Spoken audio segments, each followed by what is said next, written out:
exercise it. Because what if your strategy changes and then you have to get a whole range of new tattoos, you know? Yeah, you already done that part, right?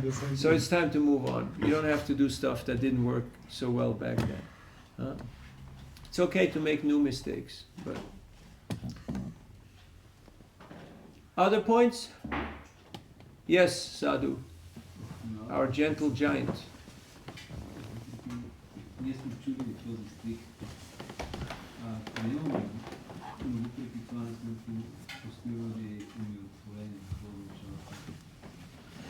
We have heard this verse, the peace formula. We accept it, but still we have not attained peace. So what does it mean? That we're not living according to it. We don't really believe it. Even though Krishna has given us the guarantee, triple guarantee, we say, no. I got a better idea. I'm going to do it my way.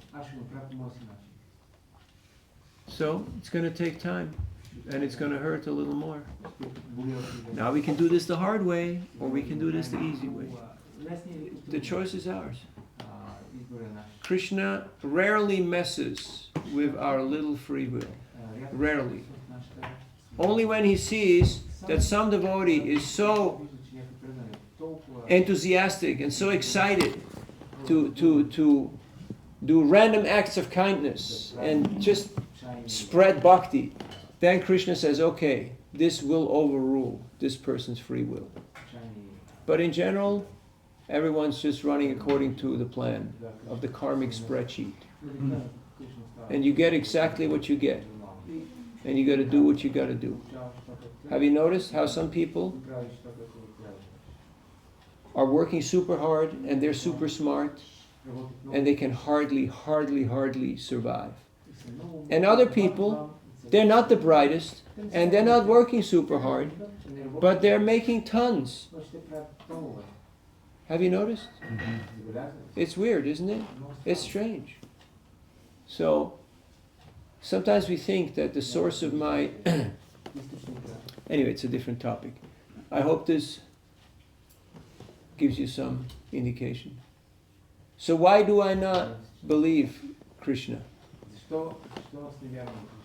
Is he my worshipful Lord?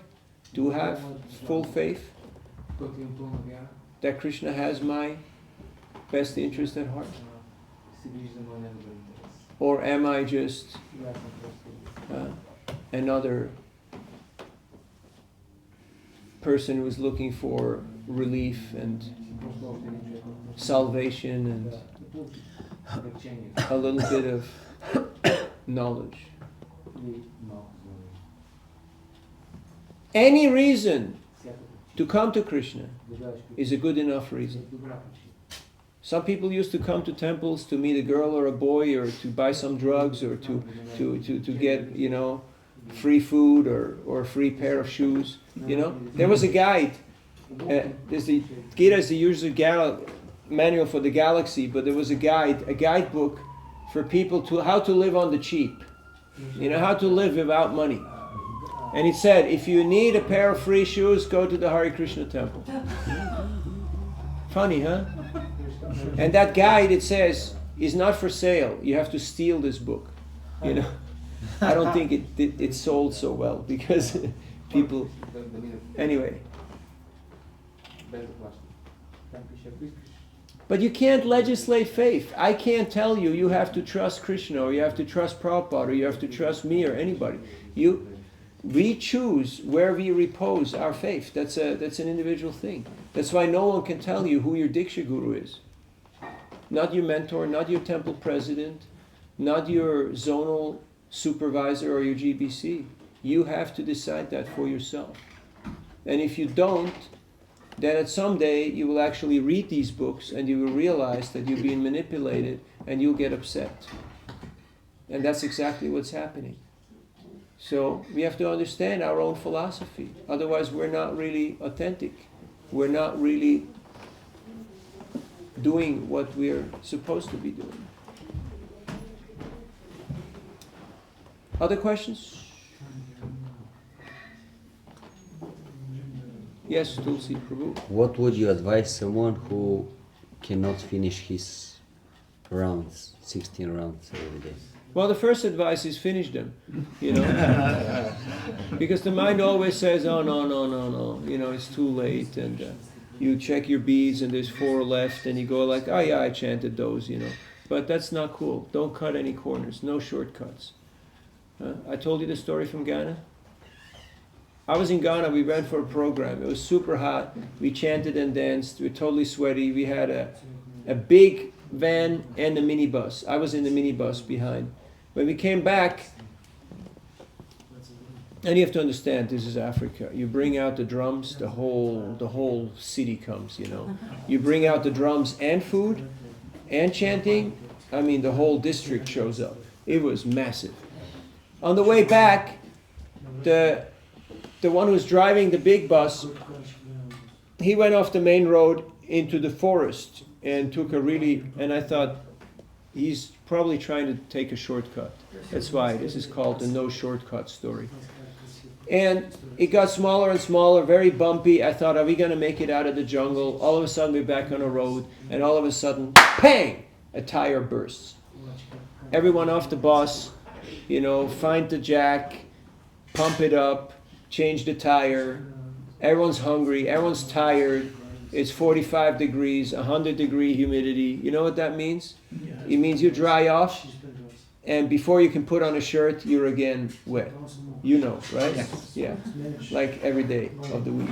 So, and then everyone gets a little annoyed, you know, everyone gets a little angry. Like when people give too long talks, you know, people are like, when is this guy going to stop?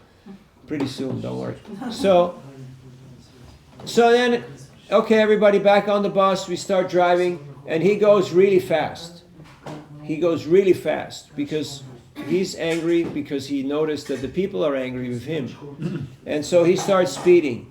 And then there is these little waves, and then one wave, he takes it too fast, and the van kind of takes off, you know, it's like midair. And then there is a double curve. So the first one, he can just manage to take it, but the second one, he can't take it. So he...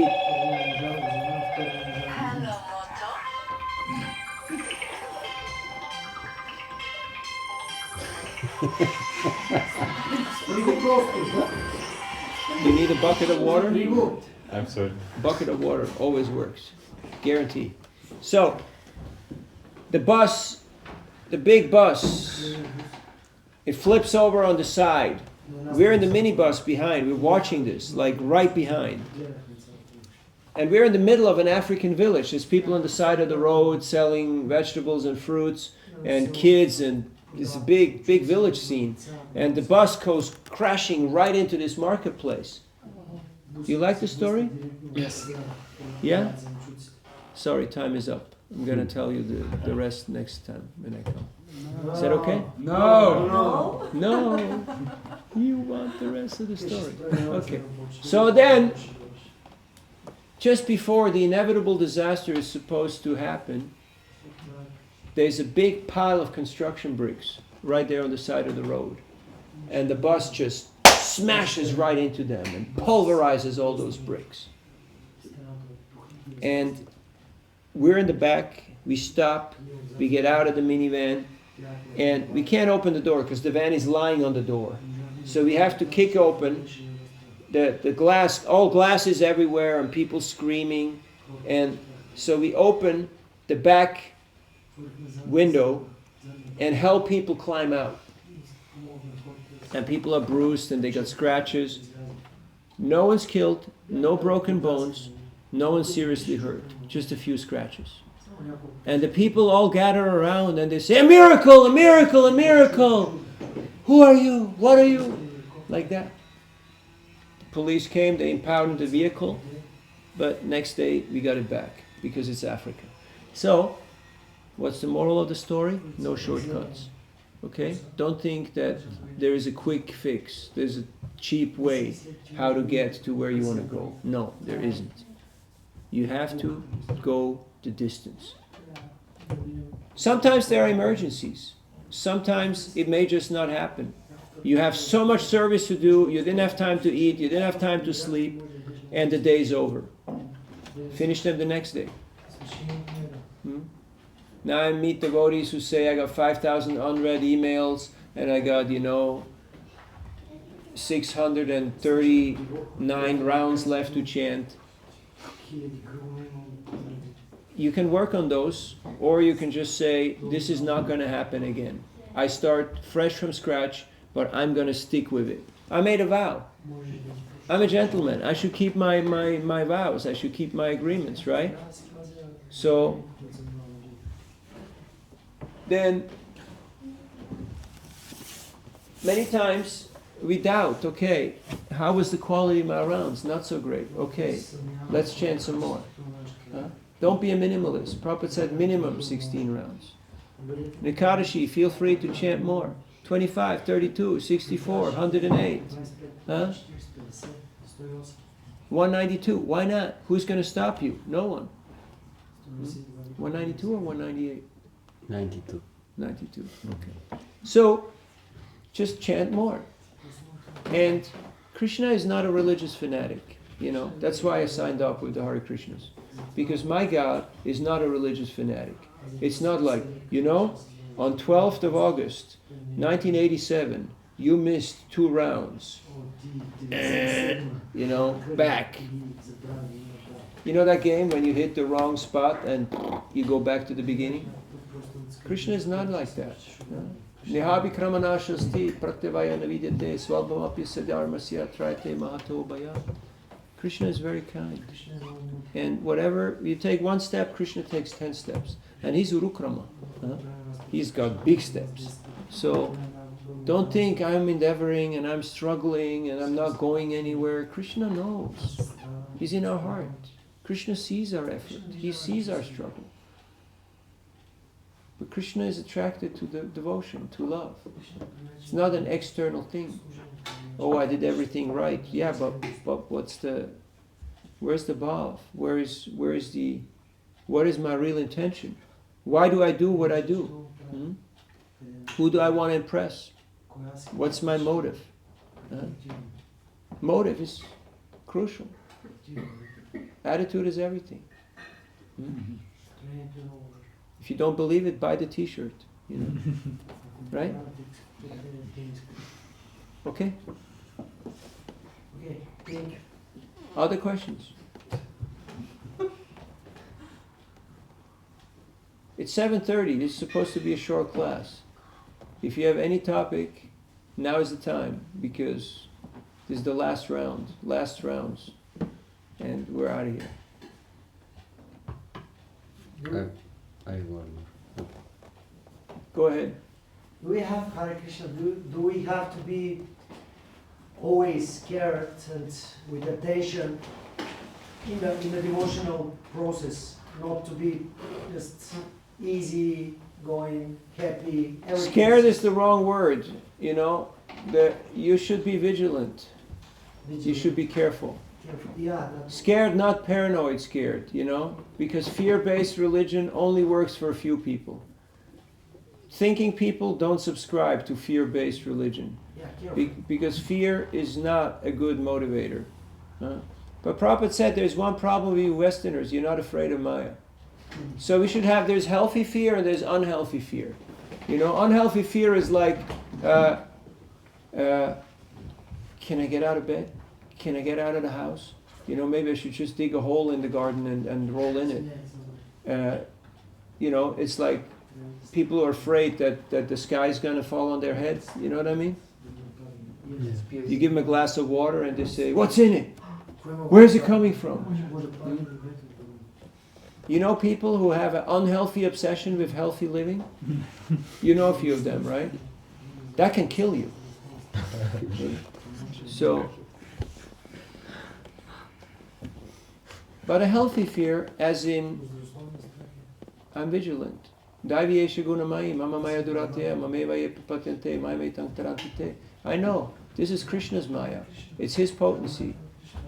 And I'm not taking it in a light way. I'm not paranoid, but I'm also not negligent. So Krishna has his way how to keep us on our toes, how to stay alert. And that doesn't just mean that you double, triple check. It means mainly you check good rounds, you invest in yourself, you stay well nourished in Krishna consciousness. And you don't do dangerous stuff, you don't do stupid stuff. Huh? Because whenever we go into that direction, then the modes have their own way. And it's not a fight you can win. And we should not test Krishna's patience and have him step in to save the day because of our negligence. There was a sadhu, he was living in the jungle, and there was tigers, and somebody asked him, why are you carrying this little stick? He said, because there's tigers. They said, well, what are you going to do with a little stick against a tiger? He said, yeah, I know, Krishna is in the heart of every living entity, but I have to show to Krishna that I'm also doing my bit. I'm doing my part. That's why I have the little stick.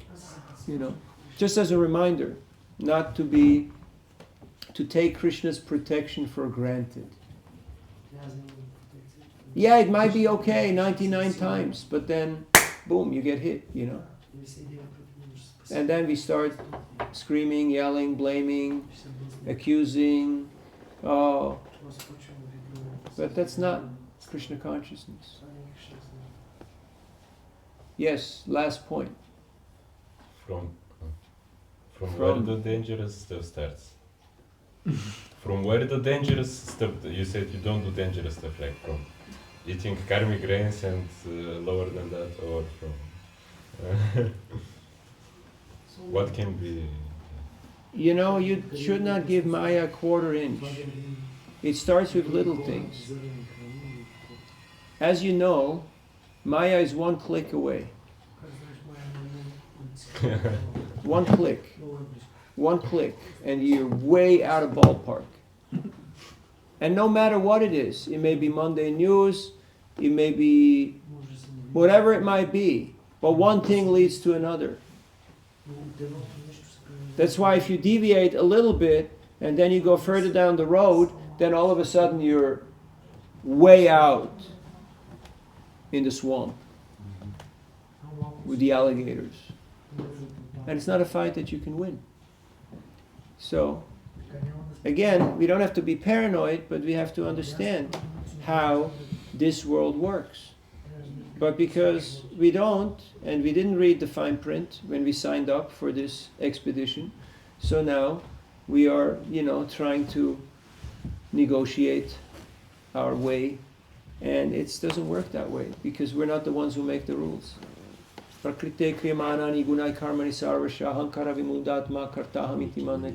think, I'm the doer, I'm the guy who's running the show here, I know how things move. No, you don't. We don't even know how our hair is growing. We don't even know where our fingernails is coming from. Anyone getting fingernails done? Do you know where your fingernails are coming from? You don't. You don't know how your food's being digested. We know nothing about nothing. We just got here. That's why babies are so tired, because, they had a long journey, they had a long trip, from the last life. So they need to sleep it off. It takes them a while to adapt to this new machine, to this new body. And some of us, we're still growing up. We're still growing up. We're still learning. So the human form of life is rarely attained. We should use it. We should actually use it for the true purpose that it's intended to use. What is that greatest danger? Is to lose that opportunity and to go back into animal or lower species where it's exceedingly hard to remember Krishna. So we have a good opportunity now. And if you don't have to, why would you eat karmic grains? Why would you? You don't know who cooked it, you don't know what's in it, you don't want to know. You ever make the mistake when you go to a restaurant? You shouldn't go to restaurants unless they're devotee-owned. But even if they're devotee-owned, sometimes you make the mistake and you go to the kitchen and you look at how things are moving there, then you realize that maybe I just lost my appetite and I'm not that hungry. I'm not that desperate. Right? Or with every meal you get 5 free movie tickets, you know. Like, you understand? Meaning you'll have a lot of busy nights because the cooks were really into movies and gaming and all that kind of stuff. And because they cooked, then you got that similar type of vibe. And it can just make life a little difficult. So we should not make our life more difficult than it already is. Would you agree? Yes. It's already hard enough, right? It's not so easy to navigate in this world. It's not so easy. But Krishna wants us to be a sukhi nara. He wants us to be a happy human. And how are we becoming happy humans? By actually applying this verse of the Bhagavad Gita to our lives. To remember, Krishna is in control, Krishna is the enjoyer, and Krishna is my well-wisher. He's my well-meaning friend. And so are the devotees. Thank you for your kind attention, patience, hospitality. And you have a lot of potential here. You're sitting on a gold mine. And I guarantee you, it's not gonna be like that forever, because as things accelerate, things get worse. Right now, you still have a lot of people who are very nice and have good values. So we have a certain window of opportunity to establish this Hare Krishna movement and to train some leaders and to spread it throughout the country, because don't take it for granted. You've been in other places and see like what it takes to get someone's attention, or to get someone to stop, or to just say hello to you. You know, this is nice. This is a good place. Don't take it for granted.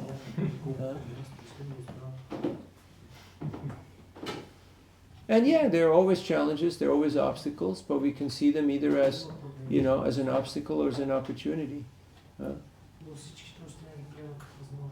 There's always places that are more established, and then I've just been to a whole bunch of places in South America and in Central America where they have no temple. You just meet in someone's home. But you can see that that's not the criteria of how vibrant and how enthusiastic and how productive a yatra or a community is. But somehow by Krishna's grace we have this facility, so let's make the best of it, and let's put our heads and our hearts and our hands together how we can actually expand this Krishna consciousness movement. Because people are suffering out there. Have you seen the traffic jams? People do this every day, twice a day.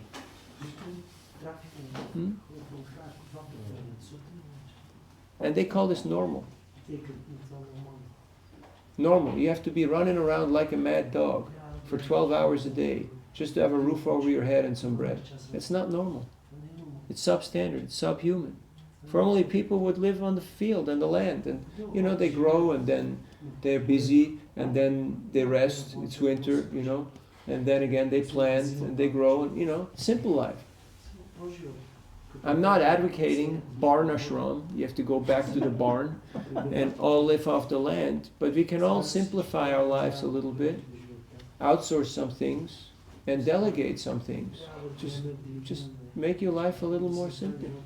And I guarantee you, you'll feel more happy, and you'll have more time for hearing and chanting, and for preaching. People are super open. So we're very grateful for all the devotees here present, for their dedication, their sacrifice, their devotion, their wonderful example. And we pray to Sri Sri Radha Madhava, Asasaki, Panchatattva, Prahlad Nrsingadev, Srila Prabhupada, and Guru Parampara, that they may grant us all a molecule of humility, a fraction of mercy, and a little bit of taste, by which we can move forward on this path of bhakti to become role models for others and recruit, train, and empower spiritual revolutionaries who will spread Krishna consciousness in Sofia, in Bulgaria, and all over the world. Anyone who agrees with this, in part or in whole, please unmute and say Hare Krishna. Hare Krishna. Vanchakalpatarubhyascha, Kripasinuvescha, Patitanam Pavanebhyo Vaishnavebhyo Namo Namaha. Srila Prabhupada ki jai. Gaura Bhaktarinda ki jai. Nitai Gaur Premanande. Thank you very much.